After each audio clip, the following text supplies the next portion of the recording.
Ayan, welcome po mga kapatid sa aking channel ulit. Si Kuya Daysan, ang inyong kaibigan, ang inyong host, Kuya Daysan. Please subscribe my channel, Kuya Daysan, and please hit the notification bell para lagi kong updated every time na meron akong ina-upload na panibagong video. Although mga mixed ang aking mga video, ang aking mga content. Tulad nito, ang aking content na naman ngayon, i-flex ko sa inyo ang aking money plant. Ito pong money plant. Tapos ito po ay pinasok ko noon sa loob. Ayun, nandun na po siya sa loob.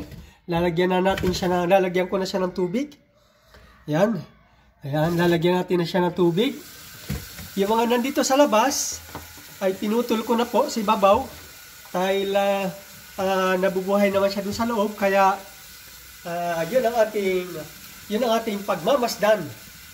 Yung nasa loob, obserbahan natin yung nasa loob hanggang sa hindi naman siya actually lalago na tulad ng malalapad ang mga dahon. Subalit, nakakatuwang tingnan dahil sa loob ng bote, sa loob ng glass bottle na malaki, galon na glass bottle na ito, glass galon na ito ay buhay na buhay. Buhay na buhay itong tawag doon, itong money plant. Ayan, money plant. At mga kapatid, nais ko lang pong i-remind sa inyo na although ang tawag po dito sa halaman na ito ay money plant, pero hindi po ibig sabihin, hindi po yung totoo yung sinasabi ng iba na ito daw ay maswerte sa loob ng bahay dahil meron kang money plant. Hindi po ganoon mga kapatid. Nais lang pong iklaro ang mga bagay na yon kasi yun po ang isa sa mga pamahiin. Yan po ay ina-advise ng ating inang simbahan na huwag maniniwala sa mga sabi-sabi. Although ang tawag nito ay money plant, pero hindi po ibig sabihin kapag ka nagtanim ka nito at nag-alaga ka nito, ay magkakaroon ka ng money sa loob ng bahay. Hindi po ganun mga kapatid. Tatandaan po natin, kapag ang tao ay tamad, hindi ka magkakaroon ng money. Kahit ang dami-dami mong money plant sa loob ng bahay. Ayan po mga kapatid. Ayan paano, reminders lang po. Magkakaroon tayo ng money, magkakaroon tayo ng income kung tayo ay kikilos at tayo po ay magtatrabaho. Sure yan. Yan, sure yan. Magkakaroon tayo ng income. Yan ang tunay, ang kasiguraduhan na sadyang magkakaroon tayo ng income. Ayan po mga kapatid na. Although, magkaganon man ang aking pataratara na yan. Ayan mga kapatid, kung napapansin nyo, meron pang sticker ito. Meron pang sticker ano. Yan actually, ito ay, binili ko itong bote na ito. Ito po ang, nung bilhin ko ito para, ang laman po ito ay vino. Ibig sabihin ng vino, red wine. Red wine po ito. Nandito kasi kami sa Italy. Alam naman natin ang Italy ang isa sa nag-provide ng mga quality red wine. Ayan. Isa po yan.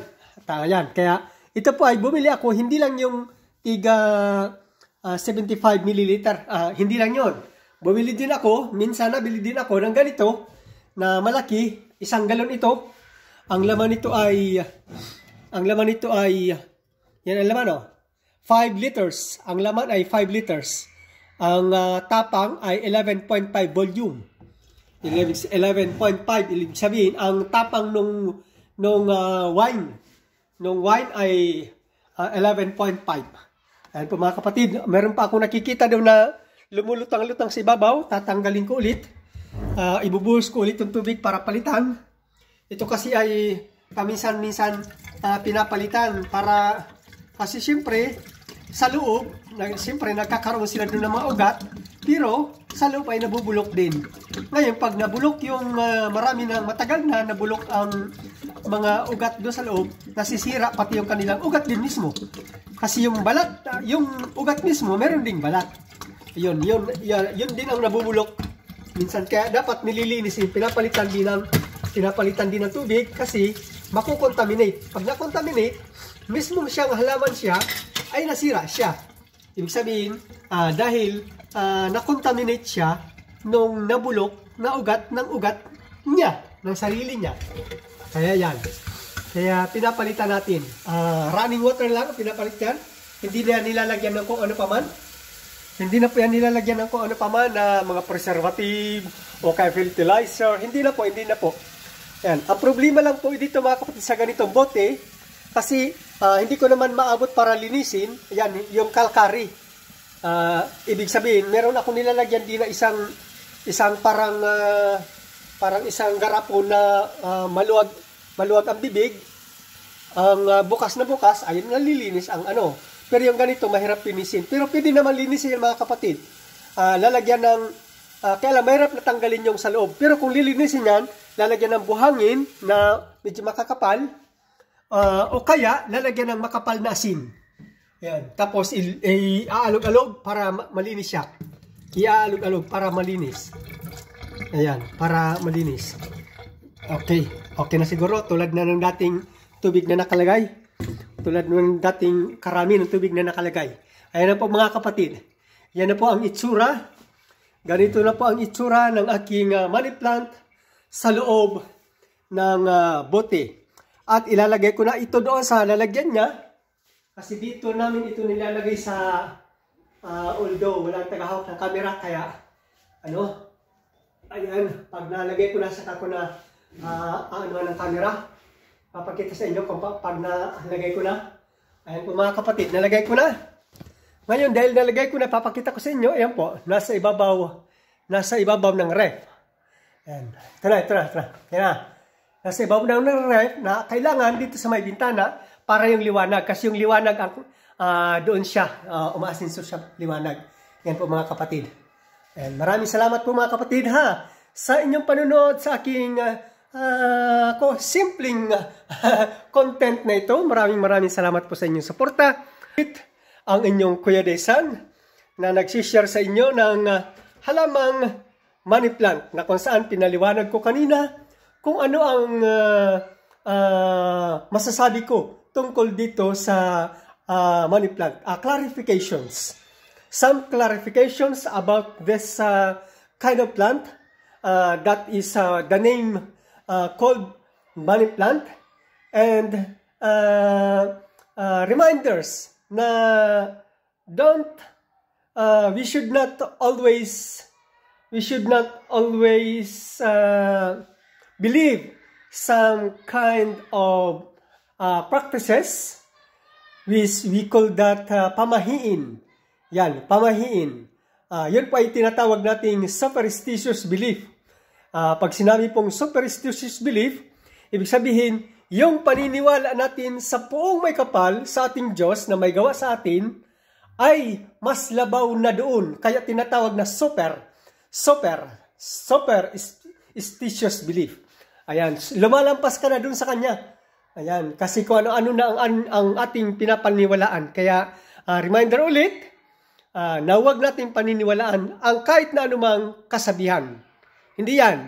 Walang ganon na magtanim ka ng money plant, magkakaroon ka ng swerte. Hindi. Maswerte ka kung ikaw nagtatrabaho. Pero kung hindi ka nagtatrabaho, ay hindi ka talaga magkakaroon ng swerte. Ayan, mga kapatid. Ayan, yan po ang reminders natin tungkol dito sa ating Pegflex. Sa video ito, ang money plant. Ayan, yan po ang money plant. Sa banyo meron din ako niyan. At dito, dati, meron ako niyan dito na mayroong nilagay ko sa parang table ba na may gulong. Sobrang lago. Anyway, maraming salamat. Ayan, naka 9 minutes na rin. At least, pag 9 minutes ang video ay pwedeng dagdagan ng ads. Ayan po mga kapatid, another na tip na naman. Kasi ang video na ating mga video content natin na ina-upload, kapag less than 9 minutes, ay hindi po yan natin pwedeng madagdagan ng ads. Samantalang pag more than 9 minutes, pwede tayong pumunta. Pag na-upload na natin, punta lang tayo dun sa mai-edit natin yan, punta tayo dun sa YouTube Studio, and then punta tayo, pag nasa YouTube Studio ka na, i-click mo yung content at the left side of the screen, nandun ang content, i-click mo yun, and then piliin mo na yung gusto mong dagdagan ng ads. Basta at least, the video, at least more than 9 minutes para madagdagan mo siya ng ads. Madagdagan. Ayan. Maraming salamat mga kapatid muli. Ang inyong host, ang inyong kapatid, Kuya Disan. Signing out. I love you all. I love you all po.